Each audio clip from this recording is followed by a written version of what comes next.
South Africans had a rude awakening this morning. The sun was barely up when Eskom escalated power cuts to stage 4 until further notice. Breakdowns amounting to over 17,000 megawatts of generating capacity, low pumped storage dam levels and a lack of diesel were listed as reasons for the jump to stage 4.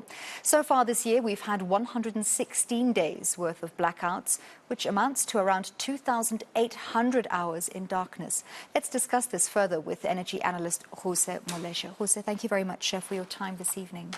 Thank you. Thank you to the viewers. We're going to talk about stage 4 in a moment, but I want to start off with those maintenance tenders. 16 billion rands worth of tenders for maintenance declared unlawful yesterday. What is the impact likely to be on planned maintenance and repairs, which we know are so urgently needed at the moment? Eskom is telling us that it won't be that much of an impact because these tenders will continue. So if they continue, regardless of the fact that they've been set aside, then the impact is likely to be minimal. But if that's not practical, then the impact is going to be really huge.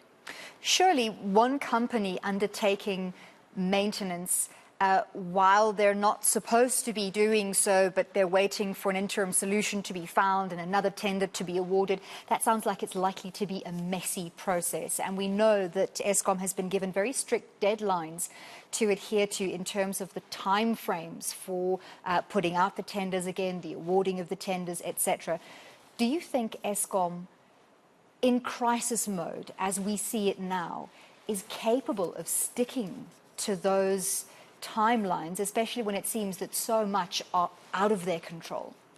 It's really questionable because, as you correctly point out, Eskom has a lot on their hands right now, and they will have to quickly put out the tender. But maybe also on the other side, to be fair to them, because they've done it before, it may be a question of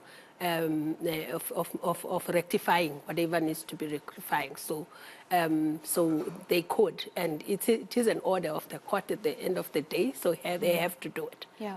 We know that in these tenders of this size and nature, there are a lot of technicalities that need to be met. So can you tell us what exactly was unlawful? The word unlawful in South Africans' minds tends to conjure up images of corruption and shenanigans and wrong dealings, but perhaps in this case, was it a technicality?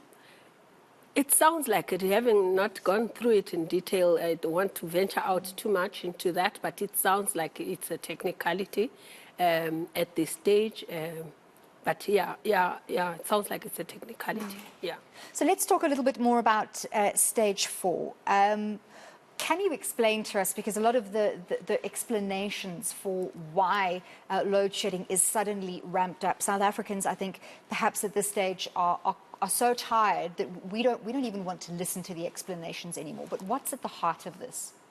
At the heart of it is that we need a new capacity that is reliable, that will give us security of supply. And it's been a long time since we've had new capacity coming on stream. Even if the coal-fired power plant could be sorted out, you would still need a reserve margin. Generally, that's what worldwide, you have a reserve margin so that when things like this happen, then you are able to tap into that. So we don't have that, and we are not working very urgently towards it, in my view. Low pumped storage dam levels and a lack of diesel. What are South Africans supposed to make of that? That means that your baseload capacity is insufficient because generally you use pump storage for peaking periods and you use it for emergencies. It should not be your main system that you rely on. Remember that diesel is very expensive, and you should only be using it between 6 to 9 in the morning, also in the evening when you have the peaks, and only when there's emergency. So we seem to be in a permanent emergency, and therefore we are running an unsustainable system. Is there any likelihood that we might go back to stage 2 anytime over the weekend, or are these, is the situation at the moment of such nature that we're likely to see stage 4 continuing into next week? It's very difficult to predict, but given what we heard from Eskom in terms of them, they will be putting out Quebec due to the extension that has to happen, and those capacities will not be available for a while. And then you have some of the units that have in Kusile that are not going to be available for a very long time. It's likely that intermittently we're going to have the higher stages of load shedding. You can't really predict exactly when, but you will definitely, for a sustainable period, have the higher load. So when asked the question by Eskom, many South Africans said that they'd be completely willing to put up with stage 2 indefinitely, continuously for the next 2 years while that capacity is being built up, if it meant that we wouldn't have to jump to those higher levels of stage 4 and stage 6 and have that continuous uncertainty of now we have no load shedding, but tomorrow, oh, it could be stage 6 back again. So do you think Eskom are able to give us some level of consistency over the next few months, or do we really just have to grin and bear it for the moment?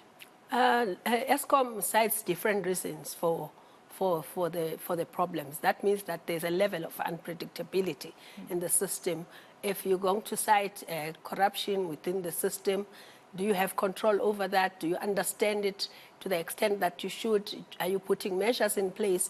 It depends on all of those questions, if you can answer those questions, besides the breakdown that the generation units keep doing. So I don't think even Eskom at this stage, judging from the answers that they're giving us, that they can give you that with certainty. We saw the arrest of a saboteur within one of the power stations earlier this week. Do you think Eskom is making progress internally to root out the major sources of some of their problems? We know some of their problems are historic, some of their problems are a lack of ongoing maintenance, but corruption and sabotage from within have also been cited as some of the major issues. Do you think they're making sufficient progress?